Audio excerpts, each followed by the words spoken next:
Olá, eu me chamo Cláudia e juntamente com a Aline, a Giovana e a Thaís, que somos alunas do curso de Engenharia de Bioprocessos e Biotecnologia da UTF-PR, nós iremos apresentar esse trabalho que faz parte da nossa disciplina chamada Imunologia.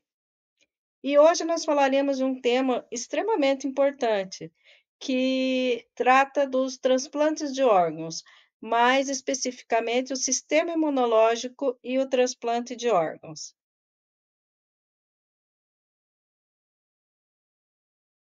Dentro desse nosso trabalho, nós vamos abordar toda a parte de transplante de órgãos. O que seria o transplante de órgãos?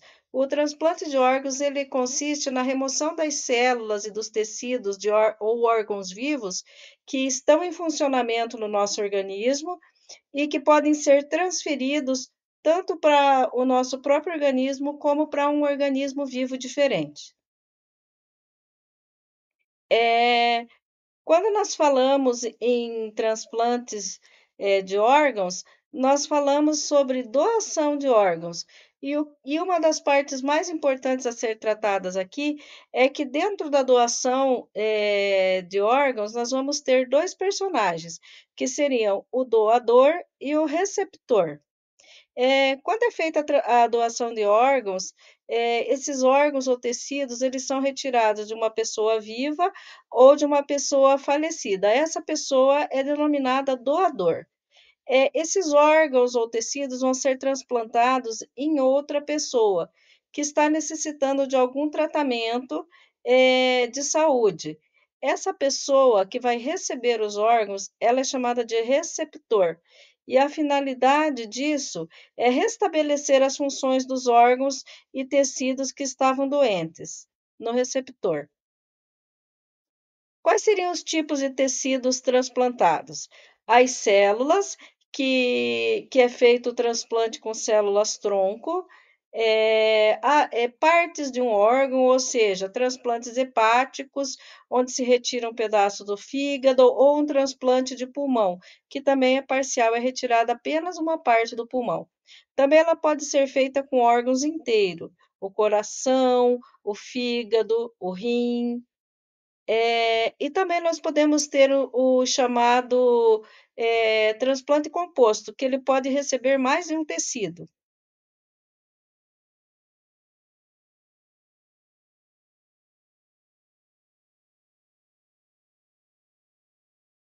O que pode levar uma pessoa a fazer um transplante, então? As causas mais comuns seriam doenças crônicas. O que seriam essas doenças crônicas? Cirrose hepática, insuficiência renal, alguns tipos de cardiomiopatias, que seriam doenças ligadas ao sistema cardíaco, lesões em órgãos, ou mesmo falência, de algum órgão do paciente que irá receber o transplante. Quem que pode doar um órgão? Uma pessoa viva, essa pessoa pode ser, um parente familiar, né, no caso do receptor, ou não. E também pode ser feito a partir de uma pessoa que faleceu, recentemente, que seria o doador, morto. Pela nossa, legislação, os parentes em quarto grau, que seriam primos, sobrinhas, netos e tios, podem ser doadores. Nesse caso, a doação de órgãos de pessoas vivas, dos não parentes, ela só vai poder acontecer por autorização judicial.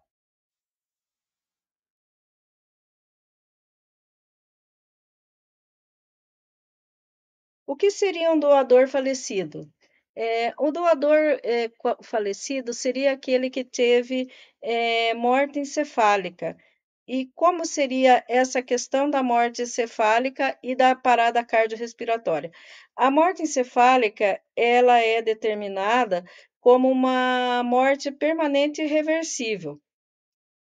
Quando isso acontece, por conta de algum traumatismo craniano, um AVC, essa pessoa passa a ter aquilo que nós chamamos de morte encefálica, que ela é irreversível e permanente. É uma parada das funções cerebrais. Por quê? Porque o sangue que vem do nosso corpo e ele supre o nosso cérebro, ele é bloqueado e o cérebro morre.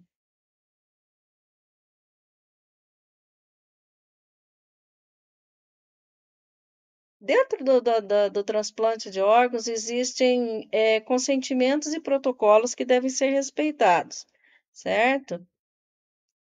Nesse caso, de transplantes aqui no nosso país, no Brasil, só é permitido a disposição gratuita dos órgãos. Não se pode ser comercializado nenhum órgão, ou mesmo partes do corpo, mesmo que seja para fins de tratamento. Quando se fala em consentimento, em ética legal, nós vamos falar do Sistema Nacional de Transplantes, que ele quem coordena, normatiza e monitora a realização dos transplantes. As disposições quanto aos critérios legais, elas foram estabelecidas pela Lei 9.434 de 1997. Existe também aquilo que chamamos de fila de transplantes. Esses critérios dessa fila de transplantes são as pessoas que realmente necessitam de transplante por conta de alguma patologia, alguma doença, elas têm que obedecer os critérios dessa fila de transplantes, que foi consolidada pela portaria número 4 de 28 de setembro de 2017. Não é permitido nenhum tipo de privilégio, nem intervenção externa na fila de transplantes. Justamente para quê? Para que isso seja mais humanizado e que siga os critérios de realmente quem necessita do transplante. Com relação à autorização, quando uma pessoa se torna doador de órgãos, é, ela precisa, no caso de ser acometido por morte encefálica, da autorização familiar. Mesmo que a pessoa tenha autorizado e falado para a família que ela gostaria de ser um doador de órgãos, essa autorização no momento do transplante, ela tem que ser feita pela família. Então, a lei é bem clara, estabelece esses critérios para quê? Para que seja feita uma distribuição justa desses órgãos, né? A pessoa, no caso de uma pessoa viva ela for autorizar a doação, ela precisa ser maior de idade, ela deve estar saudável, ela tem que concordar com a doação, desde que essa doação não venha prejudicar a sua saúde. E essa avaliação é feita por critérios médicos que devem ser respeitados. No caso de um doador vivo, ele pode doar parte do seu fígado, parte da medula, parte dos pulmões, e a compatibilidade sanguínea é sempre necessária. O médico é que vai avaliar o histórico clínico do doador para que essa doação possa ser autorizada. Já no doador falecido, ele pode doar o seu fígado, o seu coração, o seu pulmão, ele pode doar tecidos, ou seja, ele pode doar ossos, pele, ele vai ser um doador completo. O Brasil, hoje, ele é referência mundial na área de transplante de órgãos e ele possui o maior sistema público de transplante do mundo. O Brasil é o segundo maior transplantador do mundo. Ele fica atrás apenas dos Estados Unidos. Dada a importância desse assunto, que traz tanto benefício, né, para muitas pessoas que podem ser é, que podem ter a sua saúde restaurada através de uma doação de órgãos. Oi, gente, eu sou a Aline e vou falar um pouquinho sobre compatibilidade e compatibilidade entre os gêmeos. Bom, Vamos imaginar que o nosso corpo ele é uma casa muito bem protegida e ele tem um sistema de segurança que vai decidir quem que pode entrar e quem que não pode entrar. No nosso corpo, hoje a gente vai entender como que o nosso corpo ele reconhece o que, que vai combinar com ele, o que, que é a compatibilidade e o que, que é a compatibilidade entre os gêmeos. Bom, compatibilidade. Quanto mais parecido, menor vai ser a chance ali, né, de rejeição. Quando o corpo do doador e do receptor vão combinar, como se fossem ali peças de um quebra-cabeça que eu coloquei ali de exemplo. Quanto mais parecido for ali essas peças, mais fácil do corpo aceitar o novo órgão.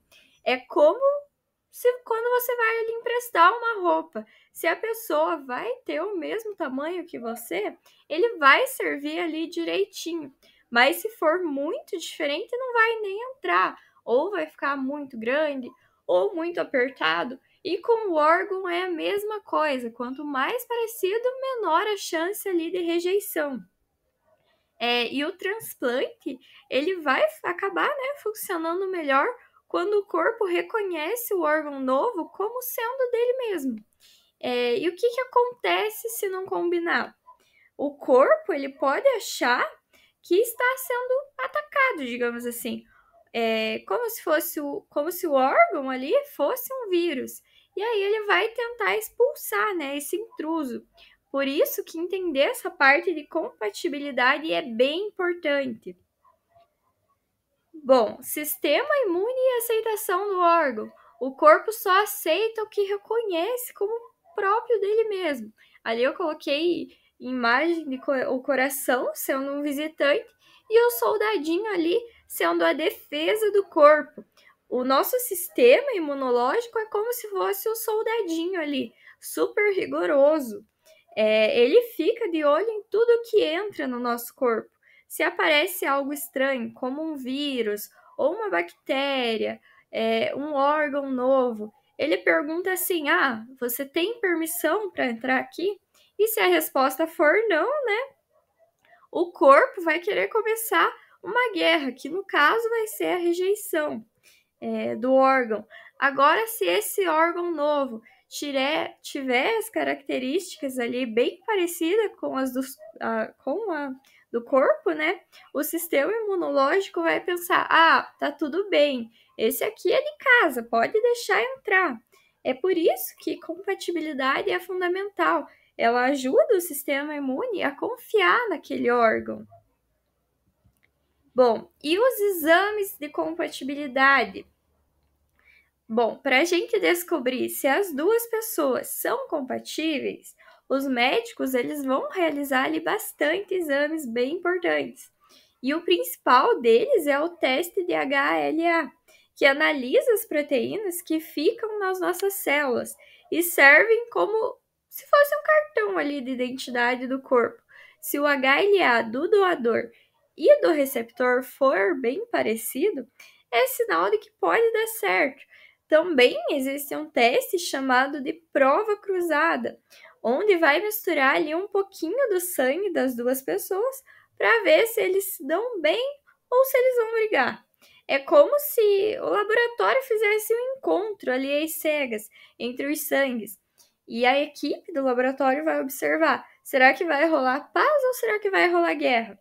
Esses testes vão ajudar ali a garantir que o órgão não seja rejeitado. Agora, falando ali da parte dos gêmeos idênticos, que são quase como uns clones, né? Com altíssima compatibilidade. Os gêmeos idênticos, eles são cópias perfeitas um do outro. Eles vêm do mesmo óvulo, têm exatamente ali o mesmo DNA e é como se fossem impressões digitais repetidas. Então, se um gêmeo vai doar um órgão ali para o outro, é como se o corpo estivesse recebendo uma parte dele mesmo. E é melhor a compatibilidade possível, né? É melhor, não tem como nem comparar. Nesse caso, o risco de rejeição ali é quase inexistente, é basicamente zero.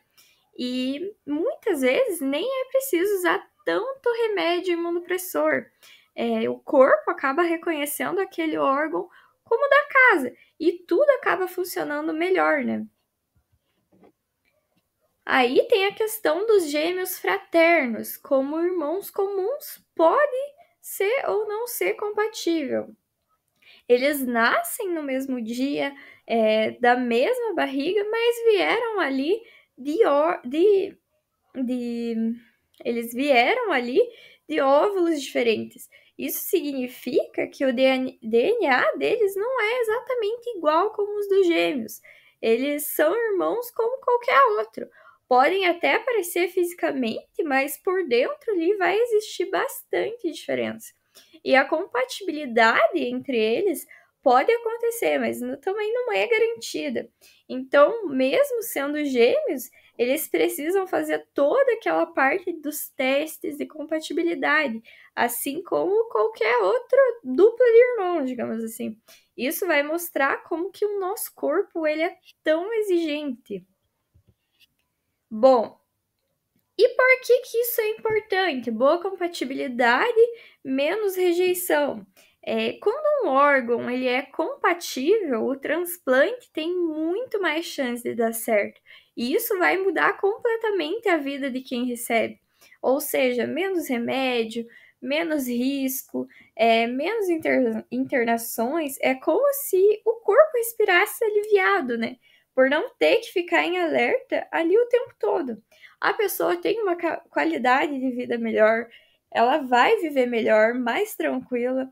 Então, encontrar alguém compatível é como se encontrasse um presente grandioso ali, precioso. É algo que realmente salva a vida das pessoas. Literalmente, né?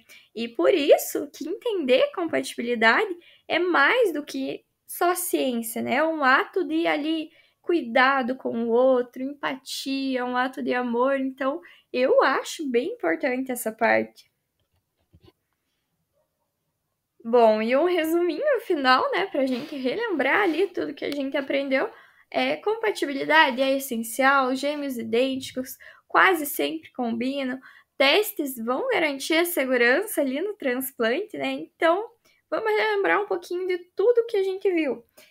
Compatibilidade, o que é? É quando o corpo do receptor reconhece o órgão, né, como algo amigo, digamos assim. E isso é bem importante para que o transplante ocorra bem, para que ele funcione. E o sistema imune é o guardião que decide se ele vai deixar entrar ou não.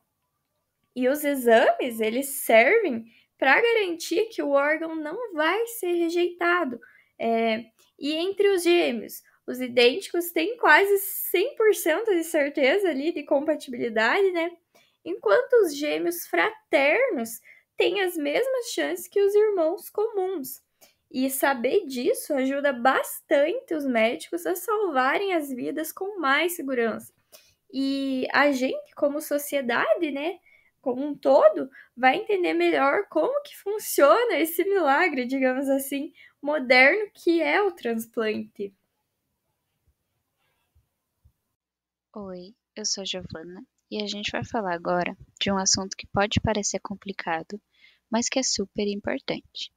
O que acontece no corpo humano quando uma pessoa faz um transplante de órgão? Como o corpo reage a esse novo órgão? Você já pensou como é possível alguém receber um rim ou coração de outra pessoa e continuar vivendo bem? O segredo está em entender como funciona o nosso sistema imunológico, ou seja, o sistema de defesa do nosso corpo. Nosso corpo é extremamente inteligente e extremamente coordenado. Ele tem um sistema de defesa que funciona como se fosse uma equipe de segurança, tipo os seguranças na porta de um show. Tudo que entra no nosso corpo e parece diferente ou perigoso, eles tentam bloquear ou destruir. E isso inclui alguns tipos de vírus, bactérias e até células estranhas. Quando uma pessoa faz um transplante, ela recebe um órgão que veio de outro corpo. Mesmo que esse órgão seja saudável e vá salvar a vida dessa pessoa, o sistema imunológico pode olhar para ele e pensar: opa, isso aqui não faz parte do meu time. Vamos atacar. E isso é o que a gente chama de rejeição. O corpo tenta expulsar o órgão novo, mesmo que ele esteja ali para ajudar. Quando uma pessoa recebe um órgão novo, como um rim, coração ou fígado, esse órgão vem com as suas próprias células, que têm marcadores na sua superfície. Esses marcadores a gente chama de antígenos. E esses antígenos funcionam como uma espécie de um RG celular. Eles dizem: oi, eu sou o corpo do Pedro, ou eu sou o corpo da Maria. Mas quando esse órgão entra em outro corpo, o sistema imunológico do corpo receptor olha para esses antígenos e pensa: essa célula não tem o RG do nosso time. Ela com certeza é um invasor. Para a gente entender melhor essa reação, a gente pode pensar no sistema imunológico como um exército, com vários tipos de soldados especializados, que têm funções diferentes. Alguns detectam ameaças, outros atacam e outros coordenam a resposta. Quando esse órgão novo entra no corpo, as células dele vêm com uma identidade própria, como se carregassem um crachá, com nome, foto e tudo mais. Esse crachá é chamado de antígeno. O grande problema é que o sistema de defesa reconhece só os crachás do próprio corpo. Então, quando ele vê um crachá do órgão doado, ele pode pensar: esse aqui não faz parte da nossa equipe. E é nesse momento que algumas células do sistema de defesa entram em ação. Primeiro, aparecem células que agem como espiões. Elas pegam um pedacinho do órgão novo e mostram para as outras células, dizendo: olhem só o que apareceu por aqui. Essas células espiãs avisam os linfócitos T, que são os comandantes do time de defesa, e mandam mensagens químicas dizendo: é hora de atacar. Existem dois tipos principais de linfócitos T. Um deles dá ordem e chama reforços, como um general em um exército, e o outro vai direto atacar as células do órgão novo, como se fossem soldados de frente de batalha. Além disso tudo, a gente tem os linfócitos B, que produzem algo chamado anticorpos. Os anticorpos funcionam como mísseis teleguiados. Eles grudam nas células do órgão novo e marcam para que elas sejam atacadas. E tudo isso junto causa uma rejeição, que é quando o corpo tenta destruir o órgão novo porque acha que ele é uma ameaça. Outras células que também ajudam nessa defesa exagerada são as células NK, ou Natural Killers, que são as matadoras naturais em português.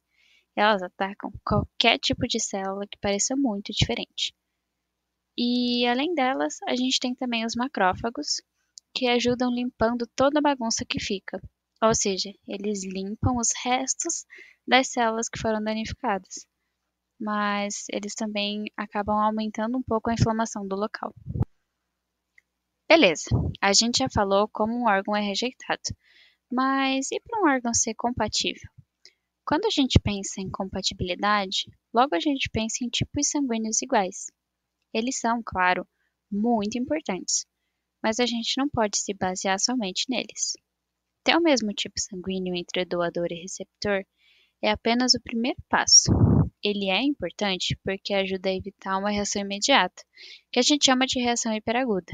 Essa reação ela pode acontecer minutos após o transplante, se os tipos forem incompatíveis. Mas, além do tipo de sangue, existem outros detalhes que o sistema imunológico observa, como os antígenos HLA, que são uma espécie de código de identidade, que está nas células de quase todos os tecidos do corpo, e não apenas no sangue. Antes do transplante, os médicos fazem testes de compatibilidade entre o doador e o receptor. Eles comparam os antígenos de ambos, inclusive e especialmente os do tipo HLA. Quanto mais parecidos forem os antígenos HLA, menor a chance do sistema imunológico perceber o órgão como estranho. Quando há muita diferença, a chance de rejeição é bem maior. Vale lembrar também que é impossível dois corpos terem 100% de compatibilidade.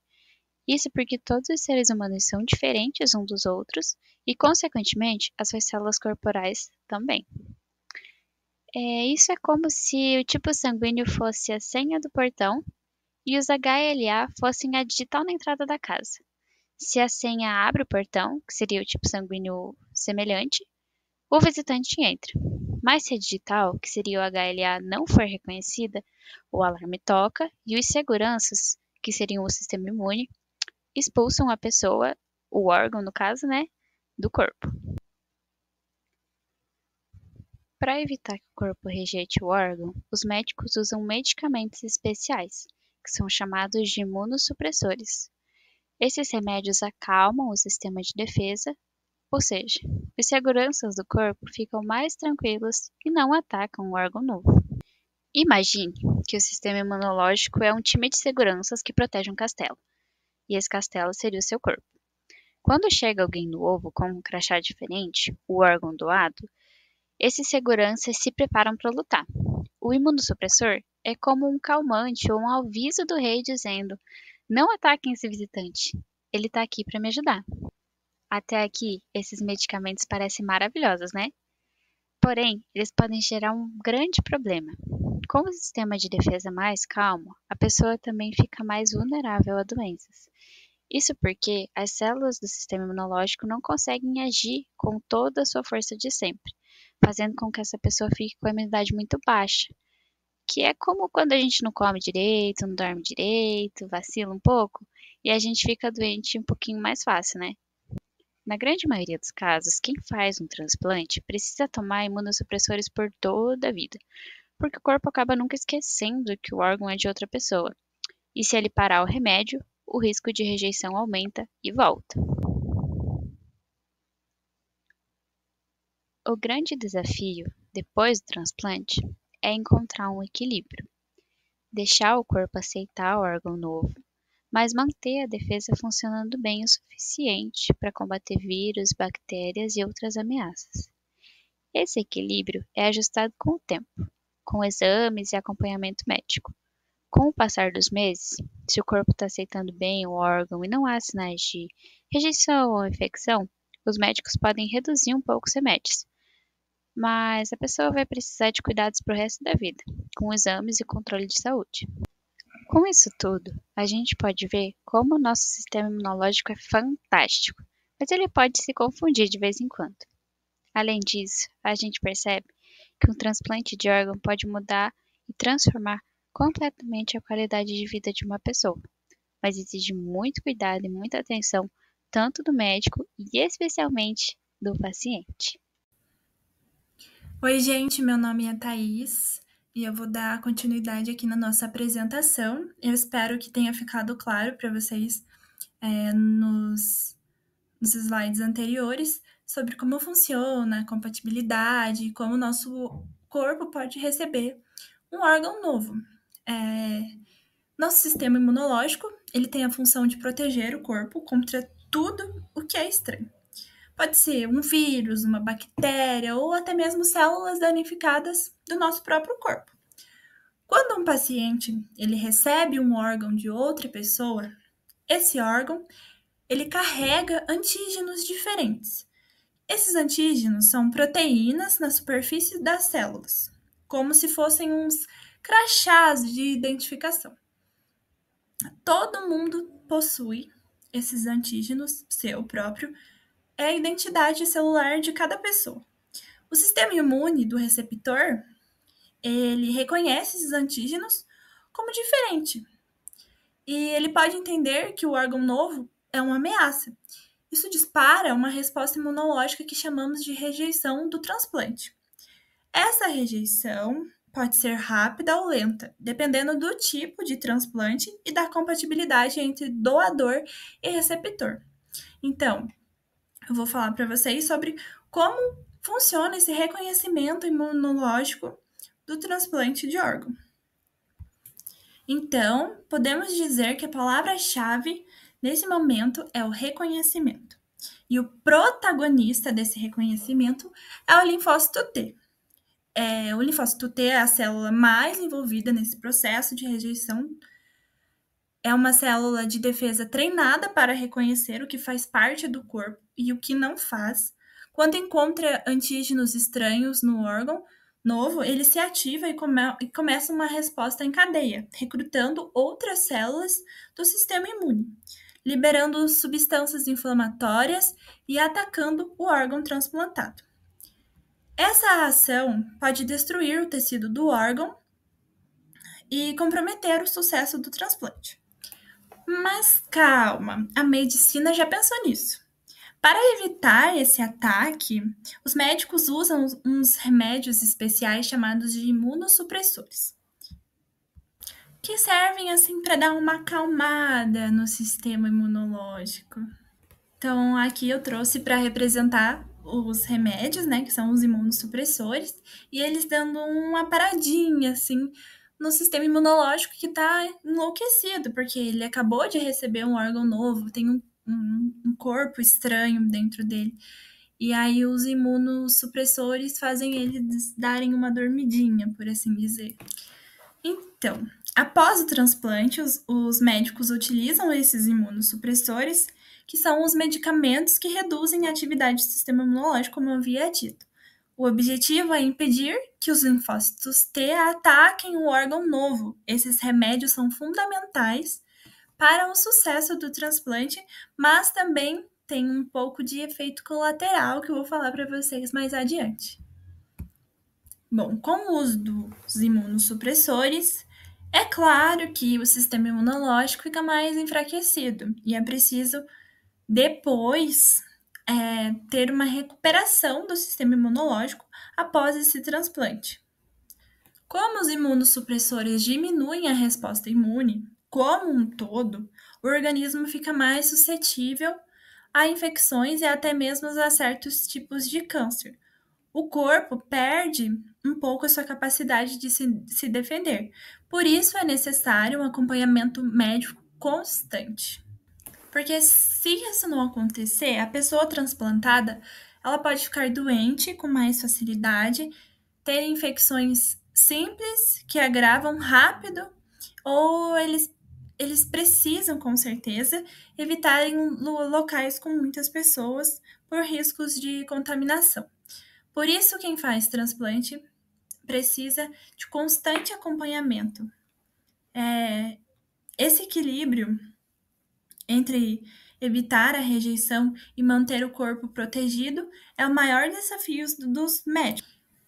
Então, o objetivo é encontrar um ponto de equilíbrio entre as duas coisas importantes.